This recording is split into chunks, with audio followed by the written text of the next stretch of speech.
ओम नमो भगवते वासुदेवाय।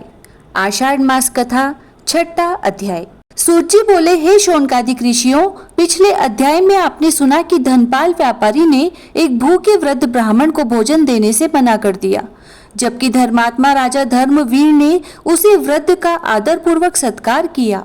भगवान श्रीहरि सब कुछ देख रहे थे। वे जानते थे कि धनपाल के भीतर अभी भी दया का दीप बुझा हुआ है, किंतु उसके हृदय में भक्ति का एक छोटा सा बीज अवश्य छिपा है। भगवान ने सोचा, अब समय आ गया है कि इस बीज को जागृत किया जाए। उस रात धनपाल अपने शयन कक्ष में सोया, परंतु आधी रात को उसे एक विचित्र स्वप्न दिखाई दिया। उसने देखा कि उसके विशाल महल सूने पड़े हैं, सोने चांदी से भरे भंडार खाली हो चुके हैं, नौकर चाकर उसे छोड़कर जा चुके हैं। जिन लोगों को वह अपना मित्र समझता था, वे भी उससे मुंह मोड़ चुके हैं। वह अकेला एक निर्जन मार्ग पर चल रहा है, दूर दूर तक अंधकार ही अंधकार है। अचानक उसके सामने दो दिव्य पुरुष प्रकट हुए। उनके हाथों में लेखा पत्र था।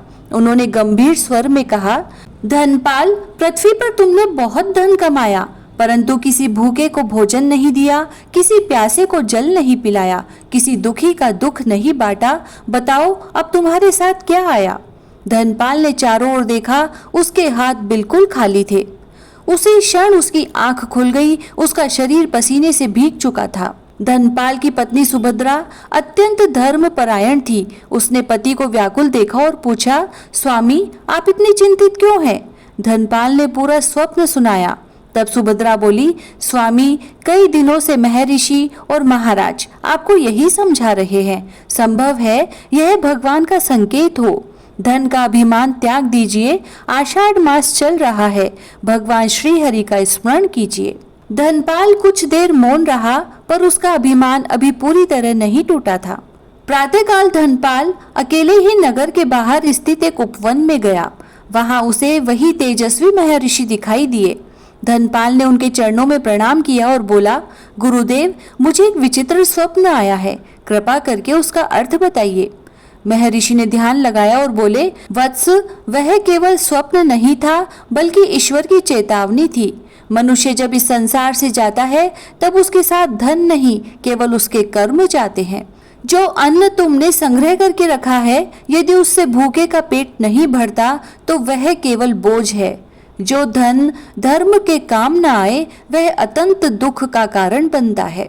महर्षि ने आगे कहा, क्या तुमने देखा नहीं कि राजा धर्मवीर प्रतिदिन सैकड़ों लोगों को भोजन कराते हैं, फिर भी उनके भंडार खाली नहीं होते? क्योंकि जहाँ दान होता है, वहाँ स्वयं माता लक्ष्मी निवास करती है।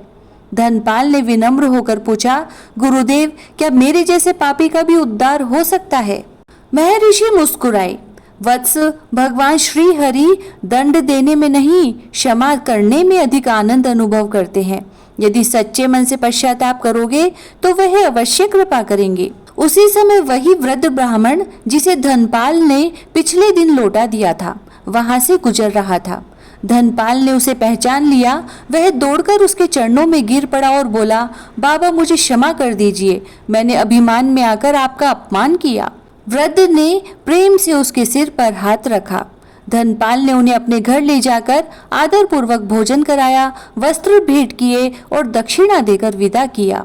और वृद्ध ने आशीर्वाद दिया, भगवान श्री हरि तुम्हारे हृदय में सदैव भक्ति का प्रकाश बनाए रखे।